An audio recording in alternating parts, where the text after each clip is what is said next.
Yo odio a Israel. Ellos colocan los símbolos judíos por encima de todo. Es el único país en el mundo con una estrella en su bandera. Tienes razón, pero otros países colocan símbolos religiosos en sus banderas. Por ejemplo, Dinamarca, Suecia, Noruega, Finlandia, Suiza, Grecia o Islandia. Todos ellos tienen cruces en sus banderas. La bandera de Turquía, Argelia o Pakistán tienen la media luna musulmana. ¿Tú odias a esos países? No, ¿por qué tendría que odiarlos? Cristianos y musulmanes han estado allí por años. Es verdad, pero los judíos han vivido allí cientos de años más que cristianos y musulmanes. ¿Pero por qué te es tan relevante el símbolo religioso de una bandera? Porque está mal que Israel declare el judaísmo como su religión oficial. Hay muchas personas que viven en Israel y que no son judías. Es verdad, hay muchas personas de diversas religiones viviendo en Israel, pero lo que no es cierto es que haya una religión oficial. Sin embargo, hay un montón de países que sí tienen una religión oficial a pesar de que otras religiones viven allí con ellos. Hay 26 países cuya religión oficial es el Islam, incluyendo Egipto, Jordania, Marruecos, Kuwait o Túnez. Hay otra cantidad de países que son oficialmente católicos, como Costa Rica, Mónaco, entre los que se declaran países cristianos están Dinamarca, Finlandia o Grecia. También tenemos otra media docena de países que se declaran budistas. Todos estos países cuentan con minorías que no pertenecen a la religión oficial del país. Entonces, ¿cómo es que un país que no tiene una religión oficial como Israel de todos modos te ofende? ¿Tú sales a manifestarte por las minorías religiosas en Dinamarca? ¿Odias a Grecia? Tú no estás escuchando mi punto. Todos esos países están hace tiempo establecidos y el título oficial habla de una religión que era importante al crearse. En cambio, Israel es un país nuevo en donde los judíos se fueron a vivir allí hace poco. Ellos han cambiado la dinámica de esas tierras y le han colocado a todo un símbolo judío, incluso los carteles en las calles están en el idioma de los judíos. La verdad es que tanto el hebreo como el árabe son los idiomas oficiales del país. Pero entiendes mi punto. Los judíos recién se fueron de allí en el siglo XVIII y XIX y transformaron todo en judío. Entonces dejemos las cosas en claro. A ti no te importa la estrella de David en la bandera. A ti tampoco te molesta si el idioma oficial es el hebreo o si el judaísmo es la religión oficial. Lo que te molesta de verdad es que los judíos no han vivido allí durante 2000 años. Exactamente. Ahora comienzas a comprender mi punto. Los países con cruces en sus banderas e iglesias han sido erguidos hace siglos. Los judíos acaban de llegar a Israel y han cambiado el status quo. ¿Tú acaso conoces la historia de los judíos? ¿Tú conoces acaso la historia del Medio Oriente? Creo que tus sentimientos se basan en la ignorancia. Yo sé muy bien que los judíos han estado colonizando Palestina con la ayuda de los norteamericanos, británicos y franceses en los últimos 60 años. Comprendo. Veo evidentemente que no estás informado. Déjame ofrecerte un breve resumen de la historia de los judíos y, de paso, un breve relato sobre la historia de Medio Oriente. ¿Tú me contarás que la Biblia es tu excusa que justifica el que colonizas Palestina? Solamente citaré a la Biblia en algo muy breve al contarte que los judíos llegaron a Israel por primera vez hace unos 4000 años y vivieron allí durante 1500 años. El Viejo Testamento dice que esa tierra se la otorgó Dios a Abraham y a sus descendientes, Isaac y Jacob, y a las generaciones futuras. La Biblia nombra infinidades de judíos que habitaron esas tierras. Construyeron dos templos, uno de ellos fue destruido aproximadamente hace 26 siglos, mientras que el otro fue destruido hace 20 siglos. Es exacto, estamos hablando de hace 20 siglos. Los judíos abandonaron esas tierras y no pueden venir ahora a decir que les pertenecen a sus descendientes.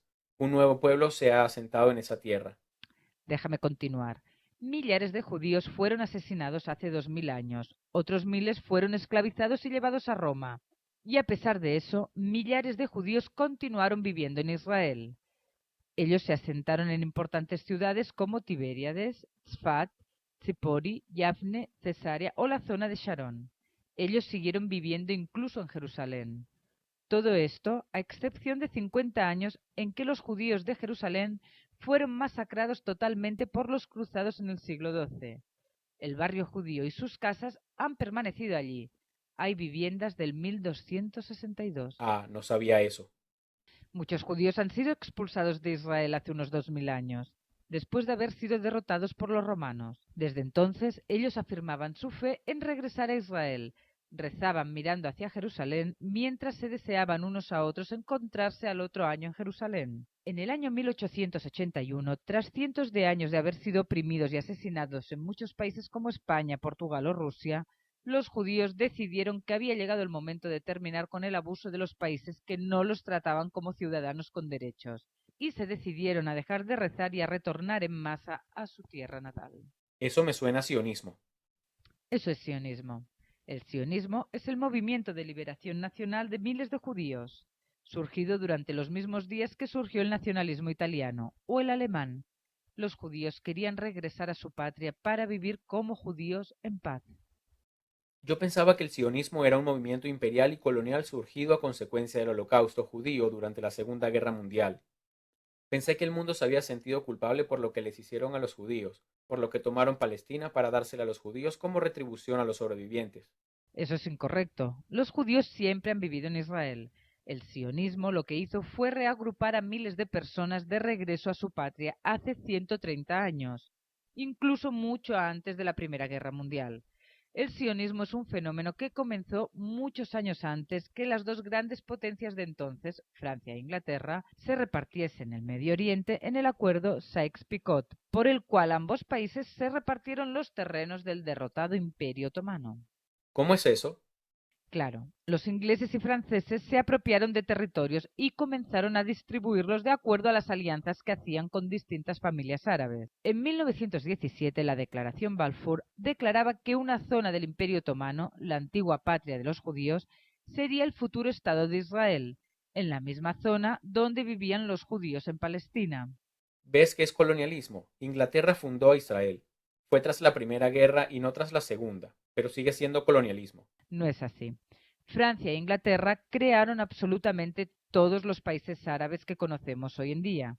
El Líbano en 1926, Arabia Saudita en 1927, Irak en 1932, Siria en 1936 y Jordania en 1946. Esas fueron todas colonias. Pero es diferente. Eso fue una acción simple de definir fronteras internas, ya que los árabes siempre vivieron ahí. Y los judíos vivieron antes y siempre habitaron allí también.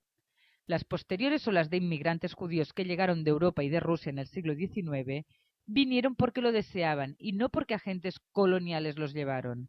Ellos venían porque deseaban retornar a la tierra de la cual habían sido expulsados por los romanos para unirse con otros judíos de otros países y tener un gobierno independiente que les permitiese vivir en paz. ¿Tú entonces dices que Israel fue fundado en 1917 o fue creada en 1948? La decisión de partir el antiguo Imperio Otomano en distintos países comenzó con el citado acuerdo de 1916 y luego incluyeron el deseo de crear un Estado para los judíos en 1917. Pero la votación de las Naciones Unidas que reconoció a este Estado tuvo lugar en 1947. ¿Por qué razón les tomó 30 años definir que una parte del territorio sería para el Estado judío? Porque los líderes árabes vecinos querían definir ellos las fronteras. Siria quería quedarse con todo el territorio de Palestina. Jordania decía que también tenía derechos sobre el terreno. Y mientras esto sucedía y el tiempo pasaba. Hay muchas personas que comprenden que si se hubiese creado el Estado judío antes, 6 millones de judíos se hubiesen salvado del Holocausto. Gracias por tu exposición histórica. Nunca me habían contado que los países de la zona Jordania, Siria, Irak, Israel y los otros fueron formados tras desmoronarse un imperio. Siempre me dijeron que los judíos ocuparon tierras de árabes y que los colocaron allí para compensarles por el holocausto. Pero ¿qué sucede con los palestinos? ¿Qué sucede con sus reclamaciones sobre estas tierras?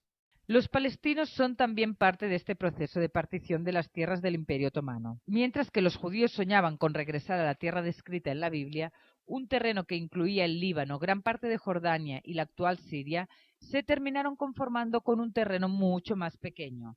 Frente a ellos, los aún no independientes reinos árabes querían apropiarse de todo el territorio poblado por los judíos. Siria incluso intentó absorber a la Palestina antes de la Segunda Guerra Mundial. Los árabes que vivían en Palestina querían ser parte de Siria, no querían su propio Estado. Fuera de eso, estaban en contra de que los judíos regresasen a esas tierras y promovieron olas de terrorismo.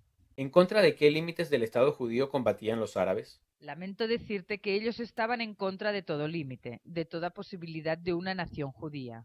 Los árabes votaron en contra de la resolución de la ONU de 1947, que otorgaba un Estado para los judíos y otro vecino para los árabes. Cuando los judíos declararon su independencia en 1948, los ejércitos de Jordania, Siria, Líbano, Irak y de Egipto atacaron a Israel. Lo querían borrar del mapa. Cuando la guerra culminó en 1949, Israel había conquistado más territorio. Egipto se apoderó de Gaza y Jordania hizo lo mismo con Cisjordania. Esos fueron los límites hasta 1967, cuando los árabes intentaron borrar del mapa Israel de nuevo, pero terminaron perdiendo más territorios que quedaron bajo el control de Israel. Eso sucedió, por ejemplo, con el Golán en el norte. Pero entonces los palestinos nunca tuvieron un Estado palestino. No. Los ingleses dominaron el territorio tras la Primera Guerra Mundial. Los jordanos se apoderaron de Cisjordania tras 1948, los egipcios de Gaza en ese mismo año. Como los árabes palestinos no son descendientes de los helenos filisteos ni de los cananeos, ellos nunca han sido independientes ni han tenido un Estado. Entonces Israel nunca definió las fronteras de esa zona. Fueron los ingleses, franceses, jordanos o egipcios los que lo hicieron, y fueron los propios árabes los que nunca crearon un hogar para esos palestinos. Esencialmente eso es cierto. Lo irónico es que en estos momentos son los judíos los que están aceptando crear otro Estado árabe en tierras que consideran suyas. Debo decirte que tiene mucho sentido que los nuevos países del Medio Oriente desarrollen una cultura única y demografía única. Me arrepiento de haber dicho que no entendía la lógica de un Estado judío con una bandera de los judíos. Es muy común en el mundo que cristianos y musulmanes definan sus estados con estos símbolos propios, así que sería inmoral prohibir que también lo hagan los judíos, un pueblo milenario. Con los millones de judíos que hoy están viviendo en Israel, con su propio Estado, su propia cultura y su clara identidad nacional, debo retirar esa animosidad irracional cuando te hablé en el pasado de Israel. Se trata de una región que ha sufrido muchos cambios en las guerras. Tomará su tiempo, pero Jordania y Egipto ya han firmado la paz con el Estado judío. Esperemos que los otros países árabes lo hagan muy pronto.